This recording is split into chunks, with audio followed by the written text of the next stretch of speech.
All right, when playing this game, make sure that you read the directions.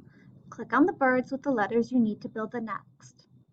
Then click on the location to place the bird. Click the Done button when the word is complete. Now this last step that says clear, honestly, don't ever hit clear. It'll be super confusing for you if you do, because then you won't know what word it is you're trying to make.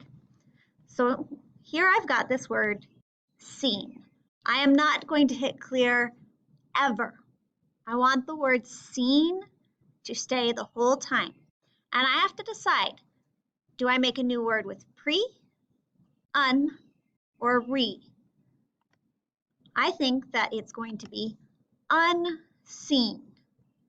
If I think that I have a new word, I hit done. If it is correct, it'll show up here in my word list. Then I don't have to do anything. A new word will show up. So now I have to decide what word will go with read, un, re, or pre. Now I'm pretty sure when you get to the end, you'll get a score. So we're gonna pause and I'm gonna go all the way to the end. And you are done when it says, good job. There are 3 rounds. Remember, if you want to get rid of a bird, just click on it and send it back. Never ever hit clear. Your job will be way harder doing that.